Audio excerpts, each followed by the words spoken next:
Well, good morning. It's Saturday morning here on Mystery Island. It's about 11:05 a.m. on the 24th of September, 2022. I'm John O'Loughlin. Welcome to my channel. It's called McDuff Lives, and introducing a new podcast that we are producing now. It's called McDuff Lives with the exclamation point podcast. And you can find that by Googling McDuff Lives podcast, and you'll find a number of podcast feeds where you can sign up to hear our podcast. We'll try to publish at least once a week, if not twice. We have two shows up already, and I'd like to thank my wife, Marcia, for excellent and really, really superb production of our podcast. So just a heads up to let you know they are out there for you.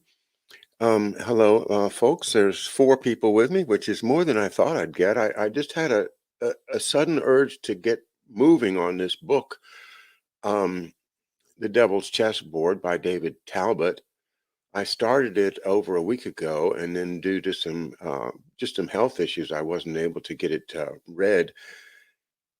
But I read a half hour, and now I'm going to read another half hour just to make some progress, but mainly because I think it's so apropos of what many people are talking about right now, in so many ways, from the medical issues to the warfare issues to uh, all of the psychological manipulation that we've been talking about. Well, let's go back into history a little bit, back into the 50s, and pick up on page 292 of the book, The Devil's Chessboard. The chapter is appropriately called Brain Warfare. One of the CIA-sponsored researchers who worked on the artichoke interrogations in Germany, a Harvard-trained physician named Henry Knowles Beecher, was brought to Camp King by the agency to advise on the best way to induce amnesia in Soviet spies after they had been subjected to the agency's interrogation methods. Beecher, the chief of anesthesiology at Massachusetts General Hospital in Boston, was an outspoken proponent of the Nuremberg Code, which forbade medical experimentation on humans without their informed consent. But he was one of many prominent American doctors and scientists who lost their moral direction during the Cold War, enticed by the generous CIA patronage that featured virtually unlimited funding and unrestricted research parameters. Lured into a world where nearly everything was permitted in the name of national security, Beecher even began drawing on the work done by Nazi doctors at Dachau. After reading a captured Gestapo report in 1947 that indicated that mescaline could be an effective interrogation tool, Beecher set off on a decade-long search for a magical truth serum that would compel prisoners to reveal all, a quest that later focused on LSD and would involve unwitting subjects in Germany as well as his own Boston hospital. Urging the government to expand its research into LSD as an offensive weapon, quote unquote, Beecher subjected his involuntary subjects to severe overdoses of the hallucinogen, despite knowing that it caused acute panic, paranoid reactions, and other trauma in its victims. A psychosis in miniature, he coolly observed in one government report, quote, that offers interesting possibilities. Ever since the Nuremberg trials, international legal authorities had moved to formally condemn the physical and psychological abuse of the powerless. In 1948, the United Nations General Assembly emphatically stated in its Universal Declaration of Human Rights, quote, no one shall be subjected to torture or to cruel, inhuman, or degrading treatment or punishment, unquote. The following year, the Third Geneva Convention reiterated this fundamental commandment, quote, no physical or mental torture nor any other form of coercion may be inflicted on prisoners of war to secure from them information of any kind whatsoever. Prisoners of war who refuse to answer may not be threatened, insulted, or exposed to unpleasant or disadvantageous treatment of any kind, unquote. But by defining the Cold War as a ruthless struggle outside the norms of military conduct and human decency, the national security regime shaped by men like Dulles was able to brazenly defy international law. Few of those involved in CIA brain warfare expressed any ethical concerns about their work. Quote, I never gave a thought to legality or morality, unquote, one agency case officer readily acknowledged after he retired. Quote, frankly, I did what worked. But Frank Olsen did suffer profound moral anxieties about his work, and the result was a serious crisis within the CIA itself. Dr. Olsen began having serious doubts. Pardon me.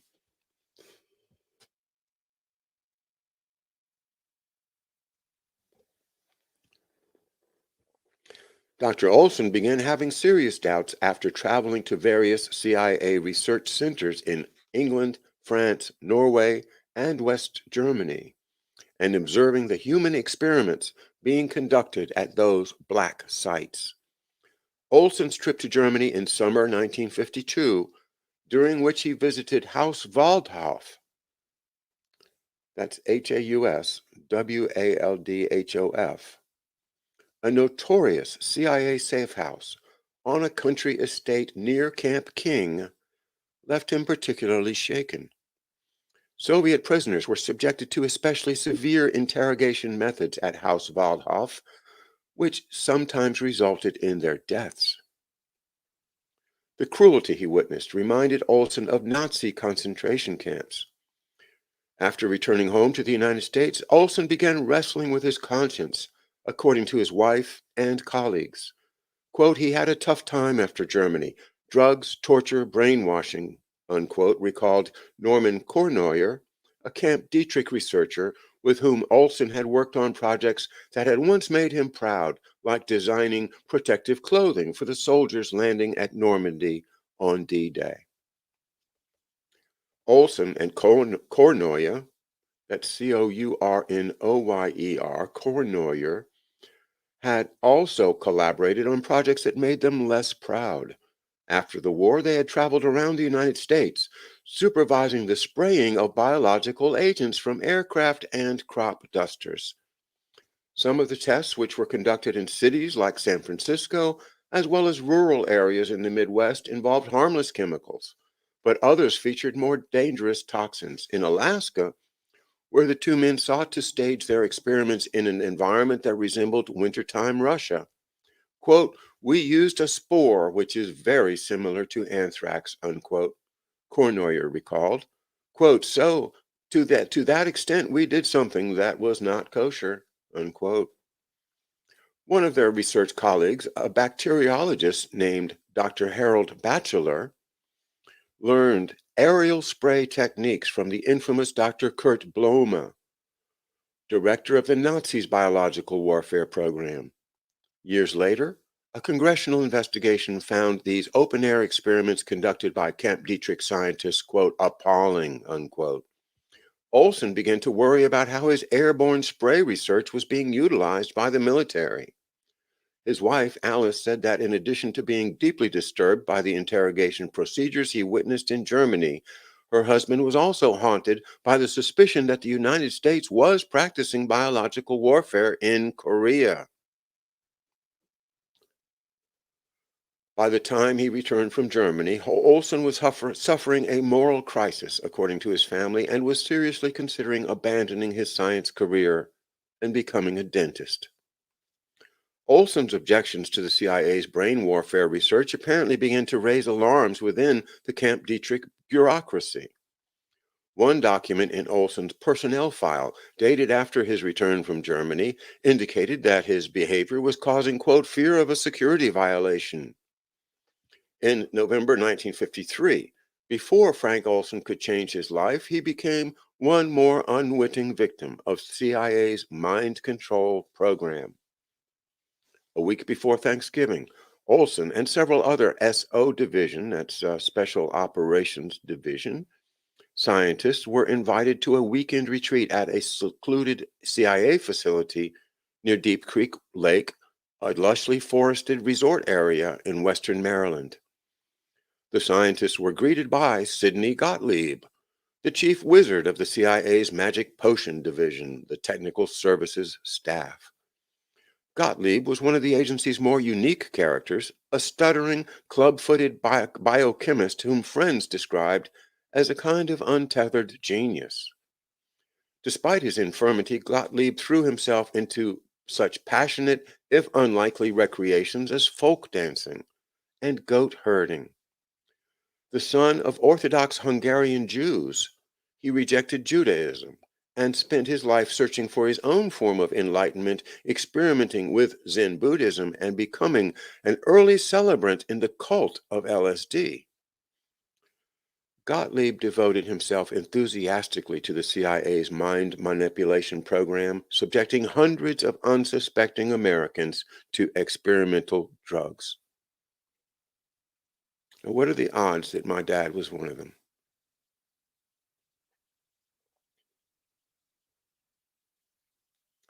The CIA chemist preyed on, quote, people who could not fight back, as one agency official put it, such as 7 patients in a federal drug hospital in Kentucky who were dosed with acid for 77 straight days by a Gottlieb-funded doctor who ran the hospital's addiction treatment program.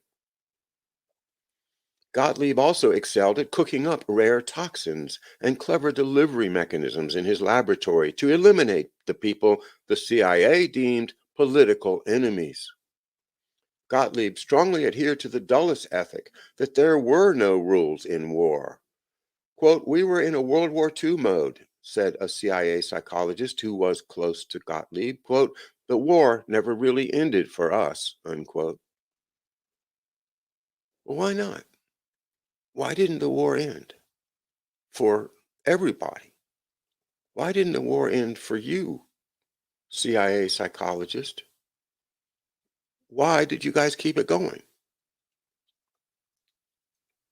What kind of Americans are you that you violate every principle of our Bill of Rights, our Constitution, our fundamental understanding of what America is all about?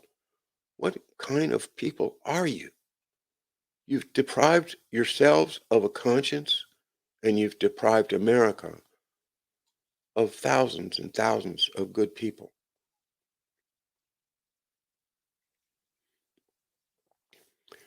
After dinner on the second night of the Deep Creek retreat, Gottlieb's deputy spiked a bottle of Cointreau and offered it to the unsuspecting Olsen and his colleagues.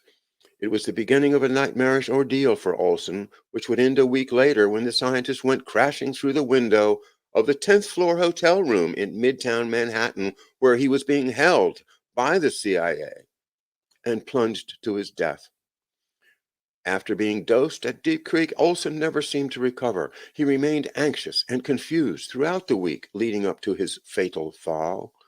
The CIA officials who took charge of him that week later claimed they were planning to put him in psychiatric care, but instead they shuttled him around from place to place, taking him to a New York allergist on the CIA payroll named Dr. Harold Abramson, who had conducted LSD tolerance experiments for the agency, and even to a magician named John Mulholland, who taught CIA agents how magic techniques could improve their spycraft.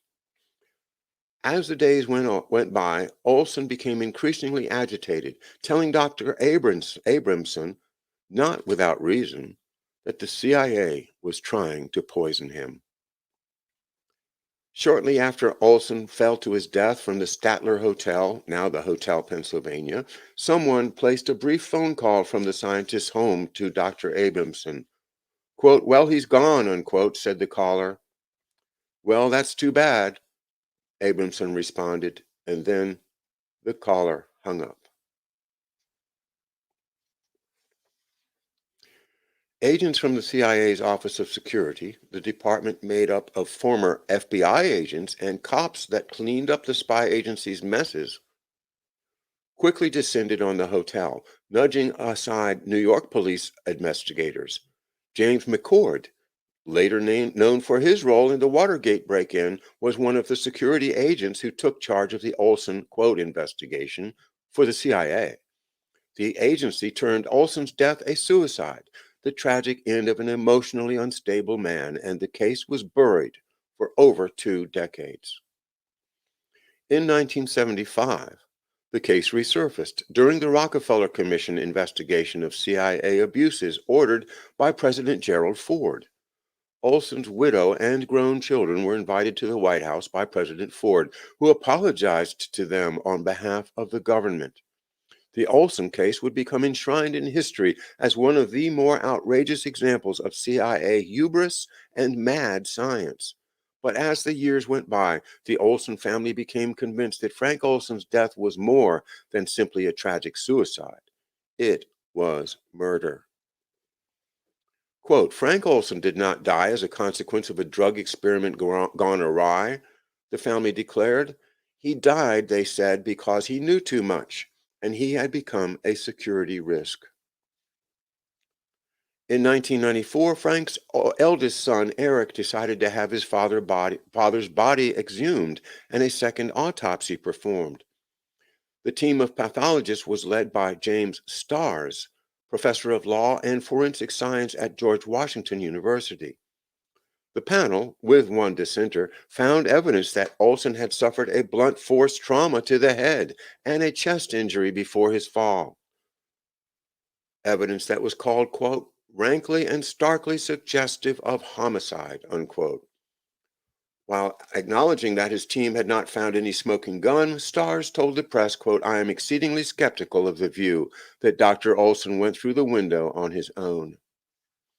But Olsen's children failed in their effort to reopen the case on the basis of the new evidence. In 2012, a federal judge dismissed the family's lawsuit against the CIA, in which they asked for compensatory damages, as well as access to documents related to their father's death. In ruling against the family, primarily on technical grounds, the judge nonetheless noted, quote, that the public record supports many of the allegations against the CIA, far-fetched as they may sound, unquote.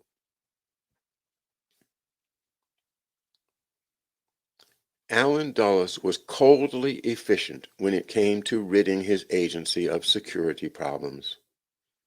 On the night of March 31st, 1953, several months before Frank Olsen met his end, Dulles invited an old friend and protege named James Kronthal, that's Kronthal, to his Georgetown house for dinner. The CIA director said he had business to discuss. But it turned out that the evening's most pressing item of business was Kronthal's own fate. The 42-year-old Kronthal was a rising star in the CIA, where his profile fit the mold for Dulles's very best men. The son of a prominent New York banker, Kronthal was educated at Yale and Harvard and served under Dulles in the Bern OSS station during the war. Before the war, he had rejected the banking career that his family had planned for him in favor of teaching art history at Harvard. Isn't it interesting? Rejecting the family's plan, the banking career. A lot of resonance here. But Kronthal brought a keen business instinct to the art trade, establishing himself in Germany during the 1930s as a broker for Goering, Himmler, and other Nazi leaders who were selling art treasures stolen from Jewish collectors. After the war, he sought to redeem himself by trying to track down the looted art pieces and return them to their rightful owners. The slightly built, brilliant young man became a favorite of Dulles, who helped Kronthal take over the Bern station in 1947, after it became one of the CIA's first overseas outposts. When Dulles took charge of the agency in 1953, he brought Kronthal back to Washington headquarters with big plans for the younger man's intelligence career. Kronthal wasn't a charming extrovert like Dulles, but his superiors recognized a rare intelligence behind his reticence. Helms was one of those who shared Dulles's admiration for the up-and-coming agent, writing that Kronthal was a, quote, top-flight intelligence officer who commands respect from his subordinates more through demonstrated knowledge and IQ than through personal warmth and affability. He is rather retiring as a person, but this does not affect his leadership or firmness of purpose. Kronthal, whom Dulles fondly referred to as Jimmy, reminded the CIA of his CIA director of his only son, Alan Jr., another sensitive, highly intelligent young man whose life once held so much promise. But in November 1952, young Dulles had suffered a serious head wound while fighting with the Marines in Korea, a brain injury from which he would never fully recover.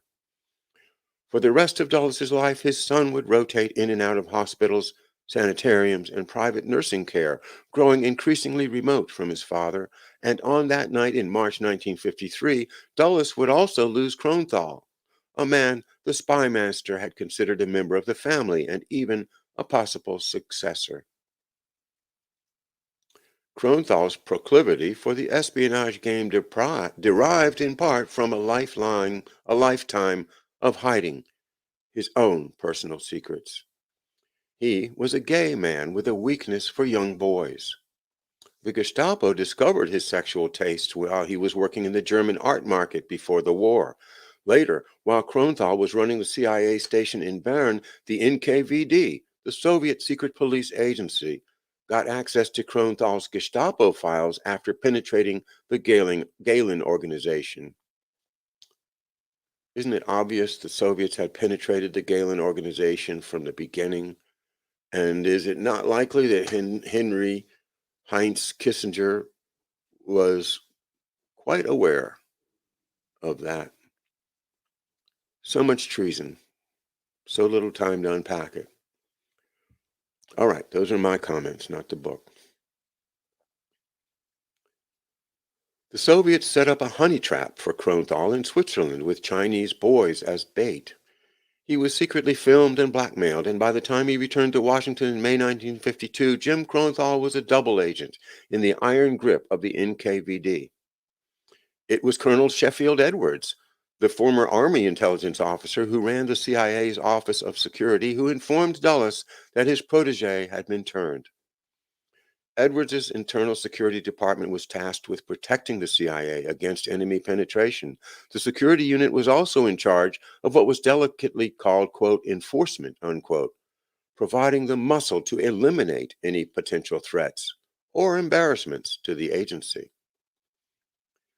On the night of March 31st, as Dulles confronted Kronthal with the Office of Security's revelations over dinner at his home, two agents from Edwards's department were quietly eavesdropping in an adjoining room.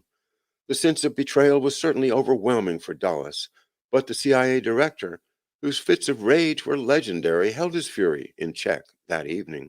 The spy chief sounded sadly contemplative as he spoke with the traitor in whom he had invested so much hope, remarking on the mystery of personal demons and how they could set flame to the most promising careers. After the two men reviewed Kronthal's impossible position and his dismal options, the shattered agent walked back home, a white brick townhouse with a small garden of spring daffodils in front, just 2 blocks from Dulles's residence. He was followed by the two CIA security men. When Kronthal's housekeeper arrived the next morning, his bedroom door was still closed, and he had left a note that he was not to be disturbed. Later that morning, two men who identified themselves as colleagues of Kronthal appeared at his house and told the housekeeper they needed to bring him to an urgent meeting.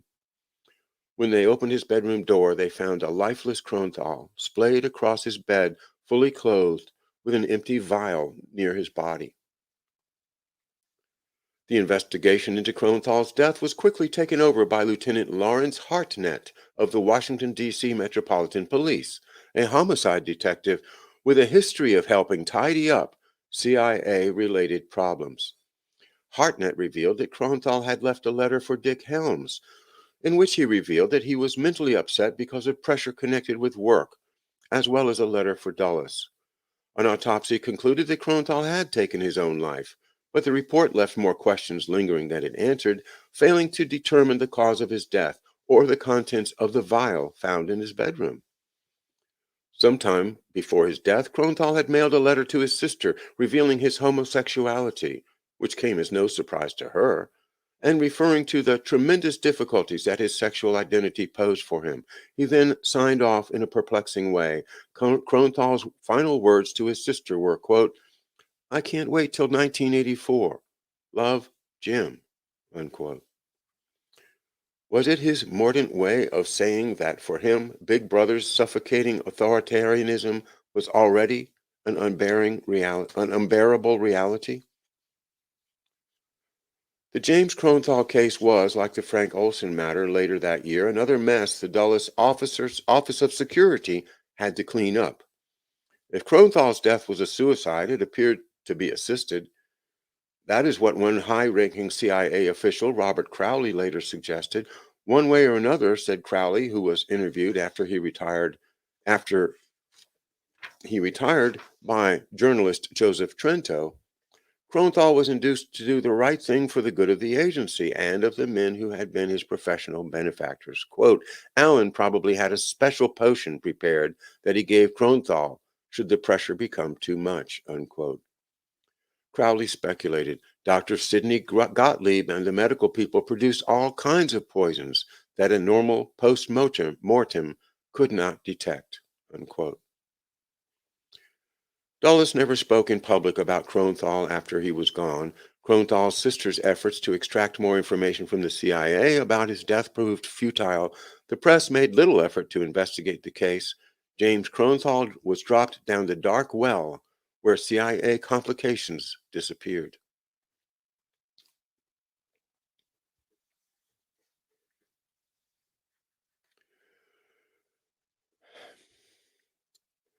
Well, I'm going to stop there.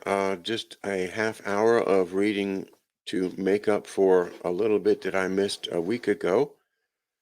But I leave you with the question, why do we let these things happen? How long will they kill our prophets while we stand aside and look? If McDuff was dropped down that CIA hole where complications disappeared, it's my duty to make sure that these complications reappear